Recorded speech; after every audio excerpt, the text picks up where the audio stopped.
Praise the lord. ಕ್ರಿಸ್ತನಲ್ಲಿ ಪ್ರಿಯ ದೇವಜನರೇ, ನಿಮ್ಮೆಲ್ಲರಿಗೂ ಶ್ರೀ ಯೇಸು ಕ್ರಿಸ್ತನ ಮಧುರ ನಾಮದಲ್ಲಿ ಶುಭ ವಂದನೆಗಳು. ಈ ದಿನದ ದೇವರ ವಾಕ್ಯ 2 ಸಮುವೇಲನು 7ನೇ ಅಧ್ಯಾಯ 29ನೇ ವಚನ. ನಿನ್ನ ಸೇವಕನ ಮನೆಯನ್ನು ಆಶೀರ್ವದಿಸು, ಸದಾಕಾಲವೂ ಅದರ ಮೇಲೆ ನಿನ್ನ ಕಟಾಕ್ಷವಿರಲಿ. 2 Samuel chapter 7 verse 29. I ask you to bless my descendants so that they will continue to enjoy your favor. ಇಲ್ಲಿ ಈ ಪ್ರಾರ್ಥನೆಯು ಅರಸನಾದ ದಾವೀದನು ಮಾಡ್ತಾ ಇದ್ದಾನೆ.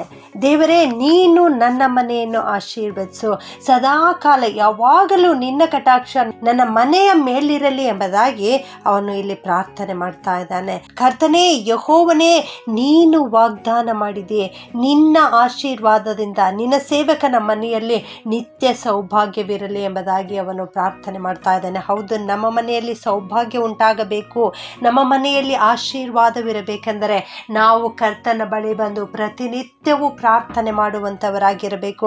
ಆಗ ದೇವರು ನಮ್ಮ ಮನೆಯನ್ನು ಆಶೀರ್ವದಿಸುತ್ತಾರೆ. ಆತನ ಕಟಾಕ್ಷ ನಮ್ಮ ಮೇಲೆ ಇರುತ್ತದೆ. ದೇವರ ಮಕ್ಕಳ ಮನೆಯು ಆಶೀರ್ವಾದಕರವಾಗಿರುತ್ತದೆ. ಯಾಕೆಂದರೆ ಅಲ್ಲಿ ಕರ್ತನು ವಾಸವಾಗಿರ್ತಾನೆ. ಅಲ್ಲಿ ಆ ದೇವರ ಮಕ್ಕಳು ಯಾವಾಗಲೂ ಕರ್ತನನ್ನು ಸ್ತುತಿಸಿ ಹಾಡಿ ಕೊಂಡಾಡುತ್ತಾರೆ. ಹೌದು ನನ್ನ ಪ್ರಿಯ ದೇವಜನರೇ, ನಿನ್ನ ಮನೆಯಲ್ಲಿ ದೇವರು ವಾಸಿಸಬೇಕಾದರೆ, ನಿನ್ನ ಮನೆ ಆಶೀರ್ವಾದಕರವಾಗಿರಬೇಕಾದರೆ ನೀನು ಪ್ರತಿನಿತ್ಯವೂ ಕರ್ತನನ್ನು ಸ್ತುತಿಸಬೇಕು, ಕರ್ತನನ್ನು ಕೊಂಡಾಡಬೇಕು. ಮೋಶೆ ಅರಣ್ಯದಲ್ಲಿ ಇಸ್ರಾಯೇಲ್ ಮಕ್ಕಳನ್ನು ಕರೆದುಕೊಂಡು ಬರುವಾಗ ಸುಮಾರು 6 ಲಕ್ಷಕ್ಕೂ ಹೆಚ್ಚಾದ ಮಕ್ಕಳು ಅಲ್ಲಿದ್ದರು. ಅವರ ಮಧ್ಯದಲ್ಲಿ ವಾಸಿಸುವುದಕ್ಕಾಗಿ ಕರ್ತನು ಒಂದು ಗುಡಾರವನ್ನು ಸಿದ್ಧಪಡಿಸಲು ಹೇಳಿದನು. ಅದುವೇ ದೇವದರ್ಶನದ ಗುಡಾರ. ಆ ಗುಡಾರದಲ್ಲಿ ಕರ್ತನು ವಾಸಿಸಿದನು. ಆ ಗುಡಾರದಲ್ಲಿ ಕರ್ತನ ಮಹಿಮೆ ತುಂಬಿಕೊಂಡಿರುತ್ತಿತ್ತು. ಸೊಲೊಮೋನನು ಕೂಡ ದೇವಾಲಯವನ್ನು ಕಟ್ಟಿಸಿದನು. ಅಲ್ಲಿ ವಾಸಿಸುವುದಕ್ಕಾಗಿ ದೇವರು ಇಳಿದು ಬಂದರು. ಶಿಷ್ಯರು ಎಮ್ಮಾಹು ಎಂಬ ಹಳ್ಳಿಗೆ ಹೋಗುತ್ತಿರುವಾಗ ಯೇಸು ಕ್ರಿಸ್ತನು ಅವರ ಜೊತೆಯಲ್ಲೇ ನಡೆದುಕೊಂಡು ಹೋದರು. ಅಷ್ಟೇ ಅಲ್ಲ, ಅವರ ಮನೆಗೂ ಕೂಡ ಹೋದರು. ಅದೇ ದೇವರು ಇಂದು ಖಂಡಿತವಾಗಿ ನಿನ್ನ ಮನೆಗೂ ಬರುತ್ತಾರೆ, ನಿನ್ನೊಂದಿಗೂ ವಾಸಿಸಲು ಇಷ್ಟಪಡ್ತಾರೆ.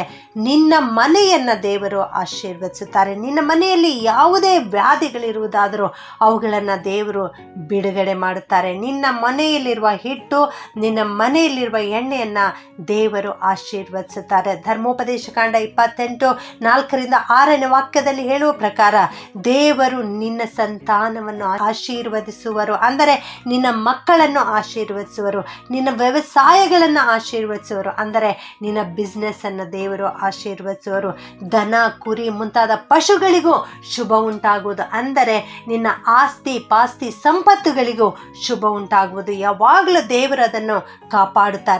ನಿನ್ನ ಪುಟ್ಟಿಗಳಿಗೂ ಕೊಡವಿಗೆಗಳಿಗೂ ಶುಭ ಉಂಟಾಗುವುದು. ನೀನು ಕೆಲಸಕ್ಕೆ ಹೋಗುವಾಗಲೂ ಬರುವಾಗಲೂ ಶುಭ ಉಂಟಾಗುವುದು. ಹೌದು, ಇತ್ತೀಚಿನ ದಿನಗಳಲ್ಲಿ ಹೊರಗಡೆ ಹೋದರೆ ಹಿಂತಿರುಗಿ ಬರುವುದೇ ಕಷ್ಟಕರವಾದದ್ದಾಗಿದೆ. ಅಂಥ ಸಂದರ್ಭದಲ್ಲಿ ಇಲ್ಲಿ ದೇವರು ಹೇಳ್ತಾ ಇದ್ದಾರೆ, ನೀನು ಕೆಲಸಕ್ಕೆ ಹೋಗುವಾಗಲೂ ಬರುವಾಗಲೂ ನಿನಗೆ ಶುಭ ಉಂಟಾಗುತ್ತದೆ. ನಿನ್ನ ಕಾಲು ಕಲ್ಲಿಗೆ ತಗಲದಂತೆ ನಿನ್ನನ್ನು ಎತ್ತಿಕೊಳ್ಳುವುದಕ್ಕೆ ತನ್ನ ದೂತರಿಗೆ ದೇವರು ಅಪ್ಪಣೆ ಕೊಡ್ತಾರೆ. ಇಂಥ ದೇವರನ್ನು ನೀನು ಇಂದು ಆರಾಧಿಸುತ್ತೀಯಾ? ನೀನು ಆರಾಧಿಸುವುದಾದರೆ ಕರ್ತನು ನಿನ್ನಲ್ಲಿಯೇ ಬಂದು ವಾಸಿಸುತ್ತಾರೆ. ನನ್ನ ಪ್ರಿಯ ದೇವ ಮಕ್ಕಳೇ, ಕರ್ತನು ನಿನ್ನ ಮನೆಯನ್ನು ಆಶೀರ್ವದಿಸಬೇಕಾದರೆ ನೀನು ಕರ್ತನ ಆಲಯದ ಬಗ್ಗೆ ಪ್ರೀತಿಯುಳ್ಳವನಾಗಿರಬೇಕು. ದಾವೀದನ ಮನೆ ತಲತಲಾಂತರಗಳವರೆಗೆ ಆಶೀರ್ವದಿಸಿತು. ಯಾಕೆಂದರೆ ದಾವೀದನಿಗೆ ಕರ್ತನ ಆಲಯದ ಮೇಲೆ ಅತ್ಯಧಿಕವಾದ ಪ್ರೀತಿ ಇತ್ತು. ಕರ್ತನ ಆಲಯವನ್ನು ಕಟ್ಟುವುದಕ್ಕಾಗಿ ಹೇರಳವಾದ ಚಿನ್ನವನ್ನು, ಬೆಳ್ಳಿಯನ್ನು, ದೇವದಾರು ಮರಗಳನ್ನು ಕೂಡಿಸಿಟ್ಟನು. ಆ ರೀತಿ ನೀನು ಕರ್ತನಿಗಾಗಿ ಮಾಡುತ್ತಾ ಇದೆಯಾ? ಕರ್ತನ ಮೇಲೆ ನೀನು ದಾಹವುಳ್ಳವನಾಗಿದೆಯಾ? ಕರ್ತನ ಮೇಲೆ ಪ್ರೀತಿಯುಳ್ಳವನಾಗಿದೆಯಾ? ಇಂದಿನಿಂದಲೇ ಕರ್ತನ ಮೇಲೆ ಪ್ರೀತಿಯುಳ್ಳವನಾಗಿರು, ಕರ್ತನಿಗಾಗಿ ದಾಹವುಳ್ಳವನಾಗಿರು, ಕರ್ತನನ್ನು ಸ್ತುತಿಸಿ ಕೊಂಡಾಡುವಂಥವನಾಗಿರು. ಆಗ ಖಂಡಿತವಾಗಿಯೂ ಕರ್ತನು ನಿನ್ನನ್ನು, ನಿನ್ನ ಮನೆಯನ್ನು ಆಶೀರ್ವದಿಸುವರು. ಸದಾಕಾಲವು ನಿನ್ನ ಮನೆಯ ಮೇಲೆ ಕಟಾಕ್ಷವಿರುತ್ತದೆ. ಶುಭವು ಕೃಪೆಯು ನಿನ್ನನ್ನು ಹಿಂಬಾಲಿಸುವವು. ಪ್ರಾರ್ಥನೆ ಮಾಡಿಕೊಳ್ಳೋಣ. ಪ್ರೀತಿಯ ಪರಲೋಕದ ತಂದೆಯಾದ ದೇವರೇ, ನಿನಗೆ ಸ್ತೋತ್ರ ಉಂಟಾಗಲಿ ಸ್ವಾಮಿ. ನೀನು ನಿನ್ನ ಸೇವಕನ ಮನೆಯನ್ನು ಆಶೀರ್ವದಿಸು ಎಂಬುದಾಗಿ ಅಂದು ದಾವೀದನು ಪ್ರಾರ್ಥನೆ ಮಾಡಿದ ಹಾಗೆ ಇಂದು ನಾವೆಲ್ಲರೂ ಕೂಡ ಪ್ರಾರ್ಥನೆ ಮಾಡ್ತಾ ಇದ್ದೇವೆ. ದೇವ, ನಮ್ಮ ಮನೆಗಳನ್ನು ಆಶೀರ್ವಾದ ಮಾಡು, ನಮ್ಮ ಕುಟುಂಬಗಳನ್ನು ಆಶೀರ್ವಾದ ಮಾಡು, ನಮ್ಮ ಸಂತಾನ ಮಕ್ಕಳು ಎಲ್ಲರನ್ನ ಆಶೀರ್ವಾದ ಮಾಡು, ನಮ್ಮ ವ್ಯವಸಾಯಗಳನ್ನು ನೀನು ಆಶೀರ್ವಾದ ಮಾಡಿ ನಡೆಸು ಕರ್ತನಪ್ಪ.